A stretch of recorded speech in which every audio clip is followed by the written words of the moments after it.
command you. This is how it works around here. I'm Katy McCann. I'm the director of Dance in the Parks. I'm here with two of my dancers. This is Luse. This is Katy Fredrick, lovingly known as Fred, because there's two of us, and that's weird. Liz over here, is a freelance dancer around Chicago, teaches in the Chicagoland area, choreographs a little bit here and there. First season with Dance in the Parks, and we're so excited to have her. And I'm going to admit it, a lot of people in the room have told me, I kind of have a little crush on Liz. I'm like, you're not the only one. So, congratulations. And then Katy Fred has been with us since our founding year, 4th year for this one. I'm also a freelance artist in Chicago. So happy to have you back. Yeah. Katy, my dear, how's the 4th year going for you? It gets better every year. It's always a choreographical and mental, physical challenge every time. But it's definitely getting. We just 45 minutes of work and like 17 rehearsals. Yeah, nothing. By the way, that's unrealistic. It is. But yeah. But we make it happen. We do. Yeah. We got a favorite so far of the 4 that we've got done. You're not in one of them. Oh.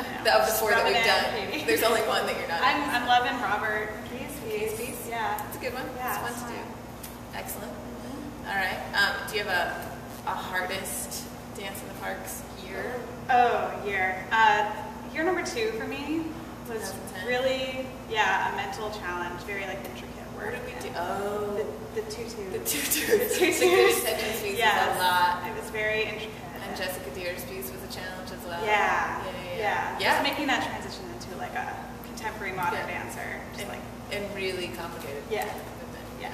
It turned out really well. It did. It always does. It always does. Yeah. All right. So on that note, this is how you feel about how we work around here. I know that you say everything will get done. I don't believe you. That's okay. So yeah, it's a lot of work packed into a really short amount of time. Yeah. But I think the challenge is really exciting. Yeah. I love the challenge of seeing how far I can push myself. Right. And we're going to cram a lot more in your brain. So yeah. I don't think it'll get done. It will. It will. I promise. And there will be moments on stage where everybody looks at each other going, what? Okay. I really hope that doesn't happen.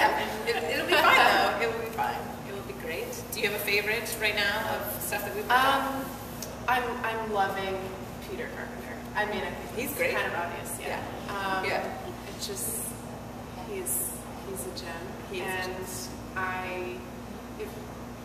I love that the dancers get to be a part of the creative process, which can be really scary, but it's a good challenge, and if you're just open to it, I think you can really grow in the process. Yes. He just has taught, I've learned so much, I feel like, in such a short amount of time. And the piece is so, like from the start, it was so clear, everybody committed to, I don't know what's going on, okay, he says, we're going to try and make them think this, okay, this is how I would do it, and it's so clear, so fast, and really for being, I think it's like 13, maybe 14 minutes, like that was fast. Yeah, and I love that the content of the piece is so well thought out. It's still presented in a really creative way, but it's very relevant, and I like that it makes people uncomfortable. Yeah, that's so awesome. Yeah, and brave. Yeah, it's true. And we'll see, it's the first time that we've done as Dance in the Parks, something like that, where really you need to sit down and pay attention to what is going on here. So we'll see how that plays in, the outdoor park situation with squirrels and runners and bikers. They'll be like, what are those dancers doing? Like dollar bills and it's beautiful, whatever. Yes. But, and you look great in the piece, so congratulations. Thanks for having me. We're going to do a little 3-way interview here for all of our 9 questions, just because I don't know who would interview me. You're here and you're here, so we'll do all of those. Okay, great. So let's take some of that one. Okay, so let's start this way. What's your hometown? Memphis, Tennessee, y'all. Yeah, and she's very proud of that. Comes up a lot. I'm technically from Cordova, if you want to get technical, but I represent Memphis. You got a hometown? There's a dog. There's a dog. Dog is distracted by the dog. He's wearing a tutu. I'm not lying. And he's dancing. I'm sorry y'all can't see this. It is amazing.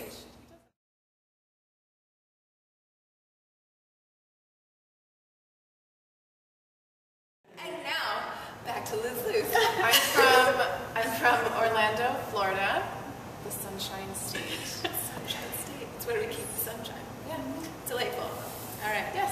I claim Valparaiso, Indiana as my hometown.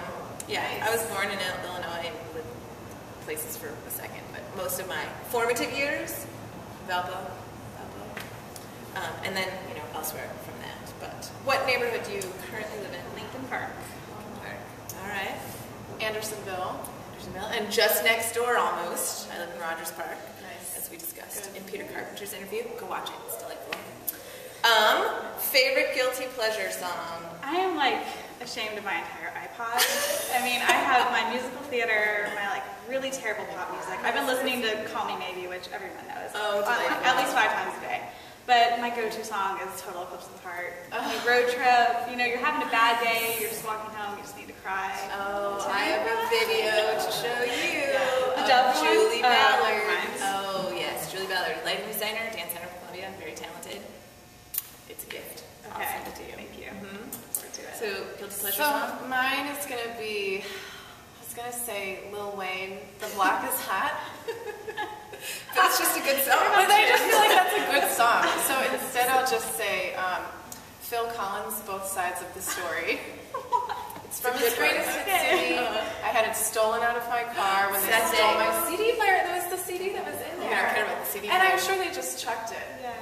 But Did anyway, you look on the side of the road just right there where when they pulled it out? no, I didn't. But yeah, it's a great song. Yeah. It's worth a listen. And I mean, You could YouTube it, I'm sure.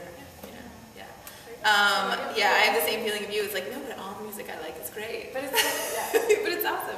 But I think probably amongst the people I run with, admitting that I love like early 90s Guns N' Roses, Patience, Sweet Child, I love them. Right?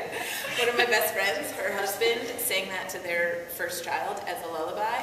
The kid knows all the words. Aww. Like she'll sing it, Daddy, sing the song. And he'll be like, you know the song, and she'll do it. It's awesome. That is a dad that every child needs. Your lullaby song, Guns N' Roses. You know. All right, so next one. Worst side job. Working retail in heels and a pencil skirt. And you had to have your outfit approved by a manager before you went on the floor. One day I showed up with wet hair because the person coming from rehearsal said, Right. at least I took a shower, right? Right, It's clean, clean. right. They're like, you have to sit in the back till your hair dries. Oh, And put some no. more eyeliner on. I'm like, Oh my gosh. this does not fit my Wow. lifestyle. No. It's out. Yeah, thanks. Yeah, over. Thanks. Ugh. That's a bad Yeah. one. Heels. I worked at a temp agency when I was like 15 in some bookbinding company, and it was just overwhelming because I was 15 and I had to like be around all these adults for like 10 hours a day, and everyone was like really depressed, Fun. and they never said anything positive or good, and it was awful. I just wanted to run out of there.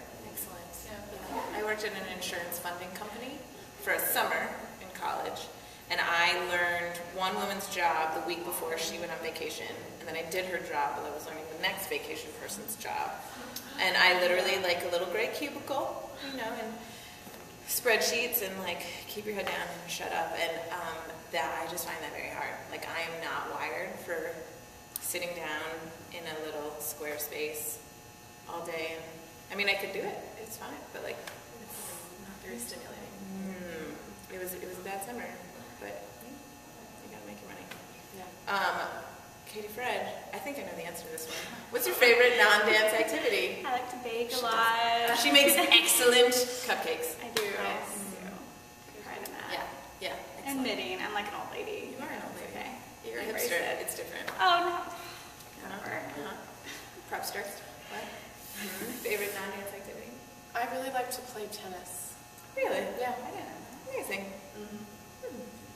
I can't do things with balls you have to hit. Yeah, I don't have any Stupid idea. idea. I think I'm like, have fairly good eye-hand coordination, but it's like in every sport I try, it's like my form always looks amazing, but it's like not that effective. Like it looks like I should be really good at it. Right. But I'm That's not. right. Good for fun. For film. You need to be like in commercials. Yeah. So you don't actually have to. But they don't see what happens after Yeah. you take the swing. Done. Perfect. What is mine? That's hard. I think cooking. I love cooking. Like making stuff up. What's in the kitchen? We'll make that. We can do it together. It'll be fun. Okay. I can Do make it. dessert. Cooking. Yeah, and she'll bring dessert. It'll Okay, be great. done. Yeah. Dinner party. But then there's also like walking the dogs. I just like being outside with dogs. So there's that. Katie, what's the worst advice you ever got? You can say it. You can say it. It was definitely to quit dancing, that I was never going to make it, and I should go to college and do something else in my life. But You Here should you be are. ashamed, whoever told her that. here I am, still dancing. But Sorry. see, maybe that was just the thing that was like, oh yeah, Yeah, not I'll show gonna you. do it. Yeah. Yeah. Fun. Yeah, So mission accomplished. totally. Nice. Yeah.